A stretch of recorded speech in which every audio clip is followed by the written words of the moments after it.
Welcome to the Olympian effort on CNBC TV 18. The competition to host the Olympic Games is always intense, with countries preparing their bids for years in advance. There are several things that come with playing host, of course. There's the prestige to begin with, the huge investment that gets immediately earmarked for infrastructure development, and the opportunity to raise sponsorship money. So how much of a fillip will these games be for London and for Britain? Let's look at the projections.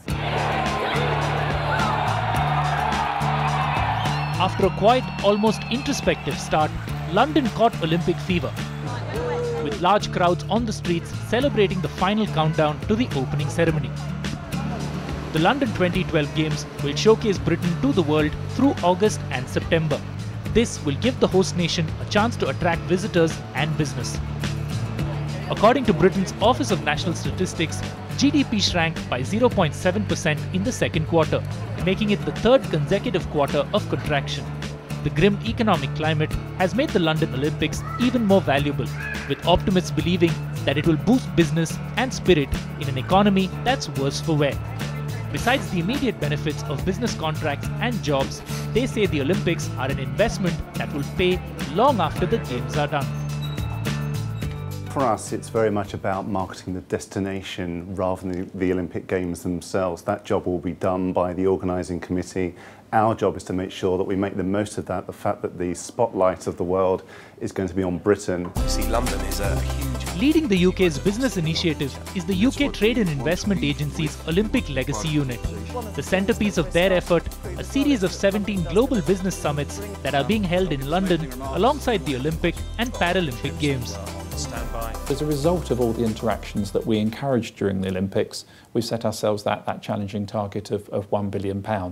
Because as well as what's going on at Lancaster House, there'll be a regional programme around the country. Places like Weymouth, Glasgow will be having their own programmes that parallel that's going on in London, because the Olympics is about the whole of the UK as well as about London. And overseas, all our embassies and high commissions will be running their own events. They'll be taking live streaming of the thought leadership presentations from Lancaster House, and we hope by those means to interact with many thousand companies during the course of the Olympics. While the UKTI engages companies that can do business with Britain, London is also rolling out the red carpet to attract tourists. Over 30 million people visit Britain every year, with over half those coming to London, making it the 7th most visited city in the world. With Europe in the grip of recession and tourist numbers dipping across the Eurozone, Visit Britain, that handles tourism marketing, received an additional £25 million from the government. 600,000 to 700,000 foreign visitors are expected in London for the Olympics, but rather than provide a boost, the extra fillip from the Olympics will only ensure that the overall tourist numbers remain constant year on year. The real impact of Visit Britain's Olympian effort will be felt over the next 3 to 4 years, with London expected to attract over 4.5 million new visitors. What normally happens during the Olympic Games is there is a slight dip in the numbers around the Games because some people are put off in terms of coming. The normal visitors are sometimes put off, and you also have new visitors coming in who are particularly interested in sports. The much bigger benefit will come straight after the Games, so from September afterwards. After we've had 4 billion people watching Britain on TV, we expect a rush in terms of people wanting to come here, and it's our job to make sure that we provide them with very good deals and offers to come to the UK afterwards. Well, there's 10.2 million spectators coming to Games venues within London, but Transport for London are predicting 20 million additional journeys on top of what they would normally expect in this period during the Games, which is about a 28% increase in passenger numbers. And at Stratford, the Olympic Park, they're expecting 250,000 additional visitors every single day during the Games and into the Paralympic Games afterwards. While the London Games and the Queen's Diamond Jubilee are together expected to produce a £2.3 billion boost for London and the UK in 2012, experts say the overall economic impact of big sporting events like Olympics are almost always overstated.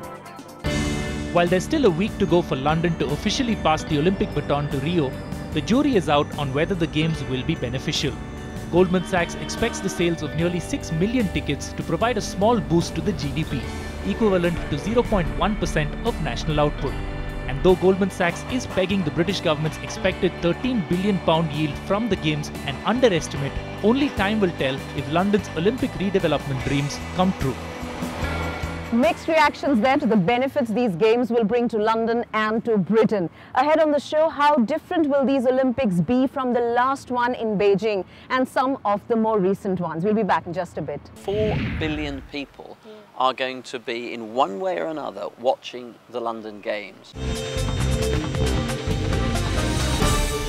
In 2008, for the Beijing Games, China pulled out all stops and is believed to have invested some $40 billion to not just stage the Games, but to showcase its prowess and its brand to the world. In London, not only is the political context different, the city is an international financial hub, already high up on the tourist map, and Britain's history is very different from China. So what will these Olympics mean to brand Britain? Let's find out. In 2008, with weeks to go for the start of the Beijing Olympics, clouds of controversy hung over the city, quite literally. The blanket of smog covering Beijing was a matter of concern. The single-party states clamped down on the internet generated furious debates. And China's ambitious plans to knock the United States off the top of the medal tally was widely regarded as a pipe dream. But on the auspicious Chinese date of 08/08/08, most naysayers had to eat their words. The spectacle and execution of the opening ceremony at the Bird's Nest set the tone for the entire event. And Beijing's rumored $40 billion preparations shone through to create an Olympic success. I think the execution is absolutely brilliant. It's clockwork to this thing. I think if you look at the management of this whole Olympic stadium and the space is very good. Third, I would take a marketing lesson. You have stadiums and stadiums in every Olympics, but look at the way they have concepted the stadium. Now that's the Bird's Nest. Okay, I'm told 45,000 tons of steel were used for that. Now, I can't remember a stadium from any other Olympics, but I will always remember the Bird's Nest. That's the water cube. I always thought of swimming as a place where, you just went and swam, but they've given it a concept. So I think that's something which they've done exceedingly well. I think on that Friday night, perception caught up with reality. And what we saw on that Friday night was really the scale and power of the Chinese brand and the fact that it really is now one of the top 2 superpowers. 4 years later, a celebration of British history welcomed the world to the London Games. In front of 80,000 spectators and VIPs, women in smocks and bonnets shepherded sheep, geese and cows on landscape grass in Shakespeare's Isles of Wonder. Whimsical with dashes of subversive humour that at times connected only with the locals, the opening ceremony's mix of live action and video clips was clearly the brainchild of a filmmaker. In this case, Oscar winner Danny Boyle. Almost 5 hours long, the opening ceremony attracted nearly 23 million viewers in the United Kingdom and a record-breaking 40.7 million in the United States. Locog estimates a global viewership of nearly 1 billion. 38 million people visited the London 2012 website and more than 800,000 tweets were generated using the London 2012 hashtag. Reaction to the $42 million showcase event was overwhelmingly positive. I remember Martin Sorrell talking to us in Beijing, and he says that where China was concerned, the world's perception caught up with China's reality. What is it that you would like these games to do for Great Britain or the UK? All global cities need events that draw attention to the city, to the way the people live in that city, the confidence, the modern setting, the history, the traditions. That will do this for London. 4 billion people are going to be, in one way or another, watching the London Games. Whether they're watching them, sharing them in social media, actually being there. It's an extraordinary opportunity for a city to just explain to people what it's about, what its hinterland is. And, London's an extraordinary city. I can say that. I was born there, I was brought up there. We have 300 different communities, 200 different languages spoken. So the diversity is something that you think will get communicated? I know it will be, because the way our communities celebrate is in a very diverse, inclusive way. Locog's stated ambition was to deliver an Olympic Games that would showcase not just sport, but also celebrate Britain's cultural diversity. But even as the Games came to town, Britain's coalition government was looking at clamping down on net immigration. Already, it's become tougher to study and get relatives to visit Britain. No, it shouldn't do. We want to encourage many people to come and live here, work here, and be part of the infrastructure of this country. I did, and I've stayed for almost 45 years, and we want to encourage more people to come as students, to come and work, and to be part of the great London experience. Yes, it's ironic, really. London is a fantastically multi-ethnic city. About a third of the people here are foreign-born, and the city works because for a long time it's been open to foreign talent. But you do have a government which, at the same time as it's saying that the Games is something that wants to project an international image of Britain, you have a government who is saying they want to cut down on immigration massively. And not just on people coming here to work, but even people coming here to study, which is insane because our universities are one of our biggest and best export industries. It's as if we were to say to Rolls-Royce, you've got to cut the number of jet engines you can sell to foreigners.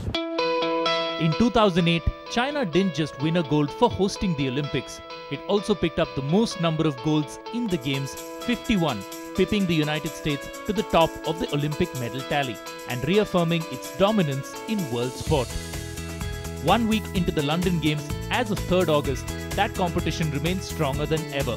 China and the United States are currently vying for the top spot with just 1 gold medal separating the two. As host nation, Team GB's performance will be linked to how the London Games are evaluated. The nation expects to improve on its top 4 finish in Beijing and as of 3rd August is ranked 4th with 8 gold medals. If British athletes or Team GB does well and improves its position on the medals tally from the number 4 that it was in Beijing, the biggest impact the Olympics will have will be on the British public. Between the Millie Dowler and News of the World phone hacking scandal to the riots last year, the LIBOR scandal and tough living conditions, this society needs a morale boost. Coming up after the break on the Olympian effort, a man who knows a thing or two about the Olympics, marketing and the economy. Actually, from a sponsorship and promotion point of view, I think the event actually has done better than we forecast that 750 billion will be. Welcome back to the Olympian effort on CNBC TV 18. Martin Sorrell, the CEO of WPP, the British marketing communications company, also the largest in the world, has always seen the Olympics as a key economic stimulus. How does he see these games and how different will these London Games be from the ones in Beijing? I meet him to find out. The economic environment has changed dramatically since 2005 when London won the bid. How desirable are the Games today? I think you look at these events, whether they be in the UK or in Brazil or China, or if you take the World Cup in South Africa or in Brazil again, these are a way of escalating the infrastructure investments that should be made. And if you look at the basis of the presentation that Seb Coe and the team that put that presentation together, they talked about 2 things really. One was regeneration. Yeah. The legacy of the Games, and the other one was the importance of youth and youth participation, not just because of athleticism but because of health, etc., and dealing with all the issues that we're well aware of with aging populations. So I think that the basic background to it was very strong, and those 2 things are just as pertinent today as they were in 2005 or 2006. Obviously the economic situation has become quite difficult, but interestingly our projection of the sponsorship budgets was around £750 million, and it's come out at more than that. So actually from a sponsorship and promotion point of view, I think the event actually has done better than we forecast that 750 billion will be. In Beijing during the Olympic Games, you said that it was a chance for the world's perception of China to catch up with China's reality. Yes. What do you think that the London 2012 Olympic Games will do for London and for Britain as brands? Certainly there's the infrastructure investment, certainly there's the regeneration of East London, certainly there's the legacy, certainly there's the impact on youth, certainly there's the impact on sporting activity by younger people. So that's one set of things. The other thing I think is that the government, we're going to be participating in the initiative by the government to stimulate interest in investment and trade in the UK. And I hope what will happen is that people will look at Britain in a different way, or maybe in an enhanced way, It's not an emerging market. It's not what we call a faster growing market. It's not like India. It's not going through, even though India has softened a bit recently, we're still growing at 9% in the first 5 months of this year in India. So almost twice the rate of GDP growth. But what I hope will happen is that people will see the UK as a land of enhanced opportunity and enhanced progress, and more opportunity for investment and development, tourism, both investment externally and investment internally. So the eyes of the world will be on Britain for the next few weeks, not just for the Olympics, but the Paralympics too. And the government is using this as an opportunity to stimulate interest in a number of investment areas. The London Olympics seeks to showcase London as a multiracial, multi-ethnic and multicultural society.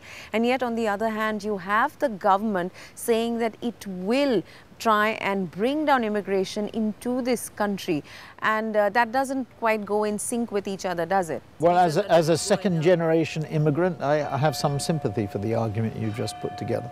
I think the UK's vitality is because of its diversity. America's entrepreneurial energy is because of its immigration. And these immigrants in 1 or 2 generations have built successful companies or lives or academic careers for themselves by being exposed to these vibrant cultures, whether they're on the other side of the Atlantic or this. So I do share. I think the point system would have disqualified my grandparents from actually coming here from Russia or from the Ukraine in 1899.